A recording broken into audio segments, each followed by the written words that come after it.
중앙정치와 주변 시사의 맥을 짚어 사실과 거짓을 국민적 관점에서 고찰해보는 유튜브 채널 깎기등도사입니다.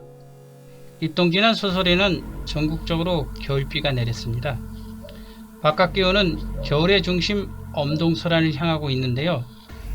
정치판은 벌써 한겨울 혹한이 몰아붙이는 것 같아 국민의 마음과 민생은 얼어붙고 있습니다. 이러한 방향이 누구로부터 시작하여 어느 곳을 통해 국민의 삶을 살얼음처럼 얼어붙게 만드는지 혼란한데요. 얼음판을 걷듯이 깎기등도사가 조명해 보겠습니다. 김건희의 빈곤 포르노 촬영이 고소고발로 이어지면서 새 국면으로 넘어갔는데요. 선행마저 돋보이고 싶은 김 여사의 과욕을 세간은 여러 관점으로 나타내 보이고 있습니다. 조금만 보아도 자연스럽지 않은 인위적 비춤으로 보이는데 그것이 아니라는 김건희와 주변은 그저 그들 무리의 일상적이고 버릇같은 거짓 반응이라고 이해됩니다. 실체에 대한 문제는 이런 거짓 증언으로 초점을 흩어놓는 과정을 통해 부정적이고 악마화되는 게 아니겠습니까? 조작된 선행이 진심이라고 여기는 것은 자신의 부귀영예를 지키는 믿음이거나 그렇게 하여도 부끄럽지 않다는 자기 합리화의 표현이라고 생각합니다. 그런 일이 권력이나 재력에 붙어 도구처럼 이용되고 자기 합리화가 공고히 됨으로써 허황된 신념이 진실로 포장되고 독단적 이기심이 창궐해 당사자의 삶을 추락시키고 맙니다. 또 사회 전체적 삶까지도 영향을 주어 사실은 비참한 사회를 만들 것입니다. 완전하지 않은 우리 모두는 허위의식이 조금씩은 있다고 생각합니다. 그러나 보통은 범죄라거나 큰 문제가 되지 않는 범위에서 가능한 것이고 범죄에 가까운 허위는 양심적 가책 이상의 지속적 거짓과 망상이 필요한데요. 망상이 선사하는 달콤한 만족에 거듭 노출되다 보면 일종의 정신적 중독으로 발달하는 것으로 보입니다.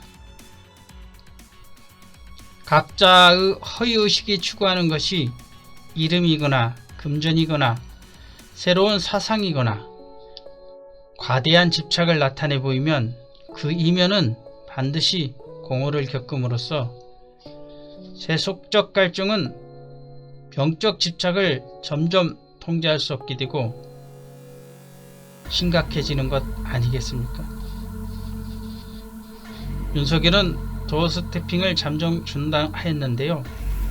그의 인디게이트는 천공이라는 영적 허영에 빠진 사이비 교주의 입술을 가리키고 있는 것 같습니다. 믿음의 찌개는 표현의 자유, 언론의 자유처럼 자유로운 영역이긴 하지만 천국의 주저리는 언행은 가장된 영적 깨달음에 도출해서 매우 불안하고 위험하고 심각한 영적 파탄을 초래할 수 있습니다. 그런 자는 선한 자의 고통이나 악한 자의 참회, 영적으로 선악을 구별하지 못하는 이들을 좋은 표적으로 인식합니다. 고전적인 거짓 스승들이 그렇듯이 그 자신은 세속적이며 언변이 괴이하고 차별적이며 혹세무민하는 구술적 재주를 교묘히 숨기고 선한 자나 악한 자나 성숙되지 않은 인간의 영을 영적으로 파괴시키고 구제불능으로 만들어 버립니다. 그런 자를 따르는 추종자의 형태는 뻔뻔한 거짓말과 특화되고 비난받을 행동 양식으로 주변에 정립된 사회적 규범을 무차별 범람하고 과거로 회귀시켜버립니다.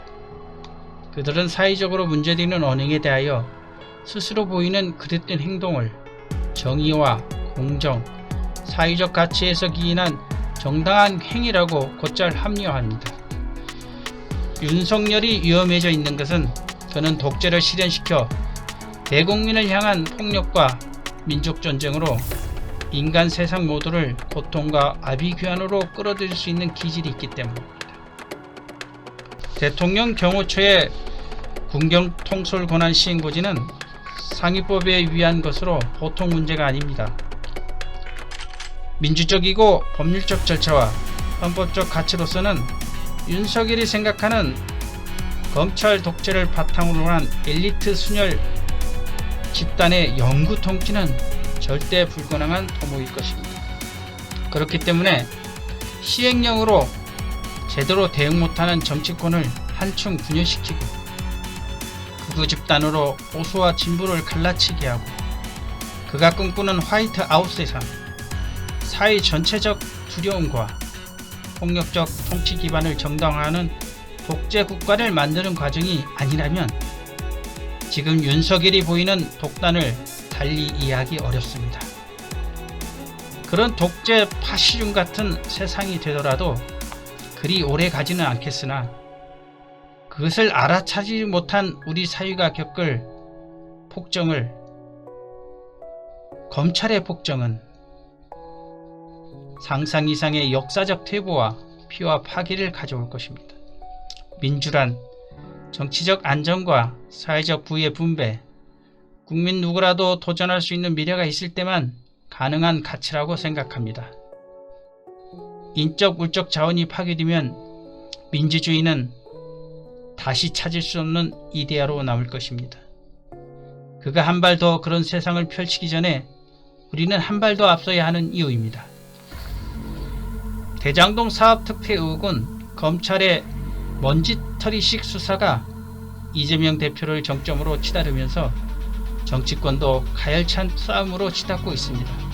총칼이 아니라 듣기에도 소란스럽게 보이는 정치 싸움이 치열하다는 것은 정치가 이제서 제대로 작동되고 있다는 반증을 보여주는 것이라 생각합니다.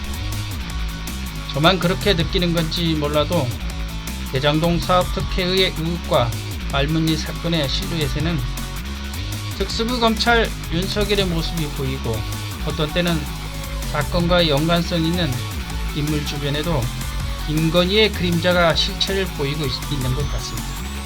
무슨 커다란 고구마 줄기처럼 들출수록 사건과 인물 구성이 일제히 공모한 범죄 집단처럼 박영수 특검부터 부산저축은행에 연루된 인물까지 줄줄 딸려 있을 것 같은데요. 하루빨리 특검과 국정조사를 통해 국민 앞에 낱낱이 진실을 밝혀 국가적 불행을 속히 예방해야 할 것 같습니다. 검찰은 국민적 시각으로 볼 때 정의와 공정을 구현할 자정력을 상실한 지 오래되었습니다.